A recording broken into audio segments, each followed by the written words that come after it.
그 녹취록 대화 중에 네.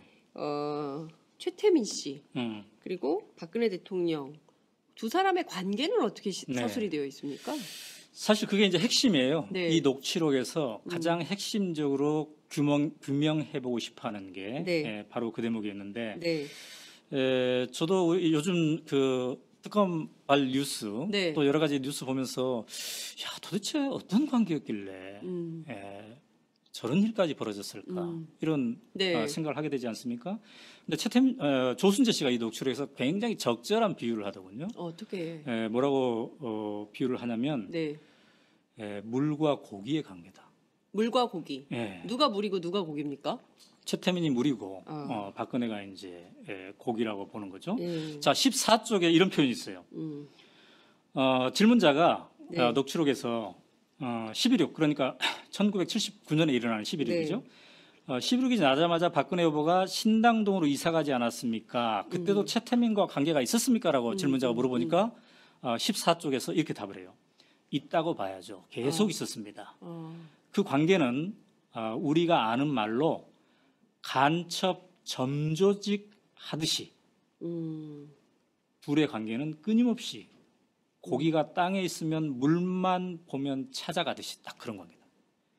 고기가 땅에 떨어져 있으면 물 있으면 그렇죠. 얼마나 얼른 가야죠. 예. 그 관계였다. 예. 근데 그 관계가 물과 고기의 관계가 예.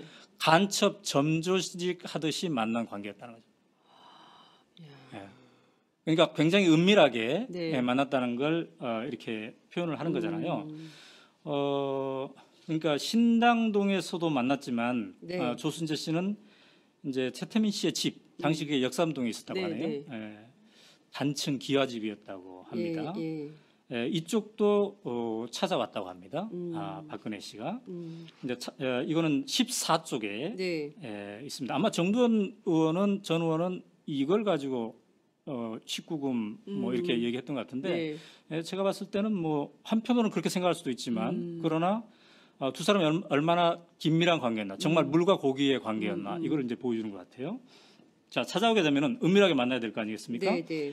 그래서 사람들을 다 피하게 하고 눈에 안 띄게 하고 온다는 연락이 오면 다 피하고 집 안에 있는 사람들. 눈에 띄면 거부가. 왜냐하면 그 최태민 집에 식구들이 많았잖아요. 예. 최순실도 있었고 최순득도 있었고 최순영도 있었고 많았어요. 최순실도 있고. 그러니까 그래서 자기도 나도 마당에 있다가 집 뒤로 피해줬다.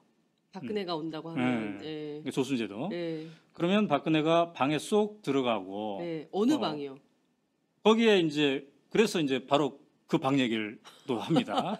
어느 방? 이게 이제 14쪽에 이게 있는 건데 이 14쪽이 바로 이제 이쪽인데요. 여기에 이제 방과 관련된 얘기. 방과 관련된 그 골방에 대한 얘기가 그게 한두 평 정도 되는 방이었다고 이렇게 얘기하는데 자, 조순재 씨는 말이죠. 그 골방에서 박근혜 최태민 씨가 단둘이 3시간이나 4시간 정도 있었다고 합니다. 자, 14쪽에 구체적으로 이런 표현이 나와요. 3시간, 4시간 안 나오고 둘이 있는데 그 골방이 요만한 거야 이런 표현을 해요. 이 방이 좀 좁고 길다. 한두 평 정도 되는. 둘이 들어갔다 하면 3시간, 4시간 있는데 밥은 먹어야 되죠. 밥은 문간에 갖다 놓으면 영감이 들고 들어가서 자기네들끼리 먹고 이렇게 영감은 최태민 씨를 얘기하는 거죠. 그러니까 그렇게 긴밀한 관계였는데 그러면 과연 몇 번이나 왔을까라고 질문자가 물어봤더니 한 달에 몇 번이나 왔습니까? 그랬더니 자주 왔다. 이런 표현을 이렇게 하더군요. 네. 근데 그 회의를 했을까요? 뭐 심층 토론을 할 수도 있죠. 우리 옛날에 시국 걱정하면서 카페에서 특히 그때는 수배당할 우려가 있었기 때문에 80년대 초반 전두환 정권에 아주 은밀한 골방에서 서너 명이 토론하고 그런 적도 있었죠. 그렇군요. 이제 일부에서는 박관천 경정이 그 얘기한 거 보면 이게 남녀 관계를 보고서 암시한 그런 대목도 있지 않겠습니까? 근데 이제 두 사람의 나이는 네. 거의 40살 차이가 나거든요. 아, 예, 그렇군요. 그렇기 때문에 네. 예, 그렇게까지 생각할 필요가 있을까 하는 생각이 드는데. 근데 궁금한 것이요. 네. 뭐 시국 토론을 했을 리는 없고 굉장히 자주 간첩 점조직 하듯이 와가지고 최태민을 만났다는 거잖아요. 네.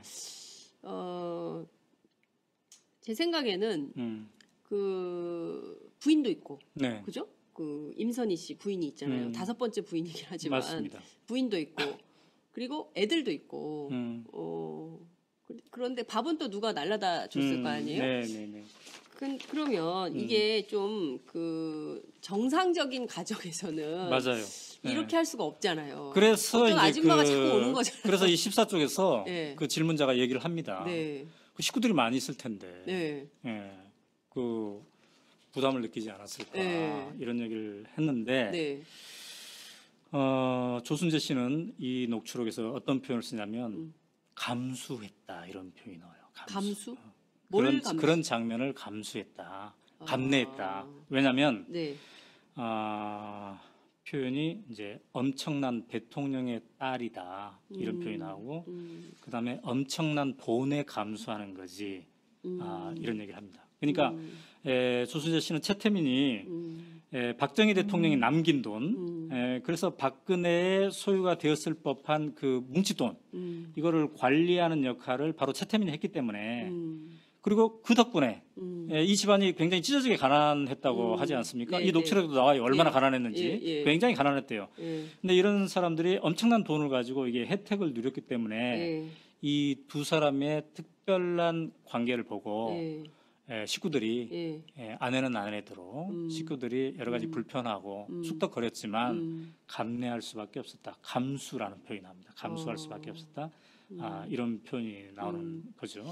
그러니까 이 둘의 특별한 관계가 예. 골방에서 서너 시간 같이 있을 관계잖아요. 예. 시국 토론을 했는지 어떤 종교적인 어떤 행위를 했는지 네. 또 다른 행위를 했는지를 모르겠으나 근데 이것이 단순히 이런 밀접한 관계만 국한되지 않고 돈까지도 관리하는 그 관계로 이어진다는 거죠.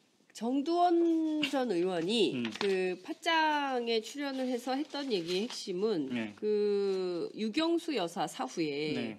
그 최태민 씨가 박근혜 대통령에게 접근을 해서 그 꿈에 네.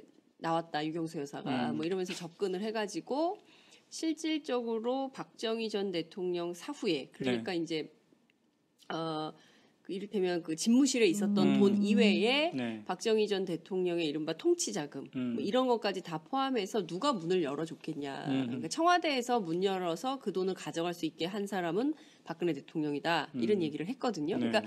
최태민 씨 일가가 아주 오래전부터 이른바 박정희 전 대통령의 통치자금 플러스 알파 그러니까 박근혜 대통령을 그렇죠. 통해서 그런 걸 다 관리했다. 이런 주장을 했습니다. 그 네. 문건에도 그런 내용이 나옵니까? 네. 일단 그때 이제 그 구국 봉사단 네. 혹은 구국 선교단, 네네. 한마음 봉사단 이게 다 같은 이름이에요. 네. 시기별로 이름을 이제 바꿔가는데 이때부터 조순재 씨는 이 녹취록에서 돈천지였다고 그래요. 돈천지. 집안이. 집안이. 감당해낼 수 없는 돈천지였다. 예. 18쪽에 이런 표현이 나오네요. 그땐 돈천지지. 돈 많았어. 우리나라 재벌들이 다 냈어요.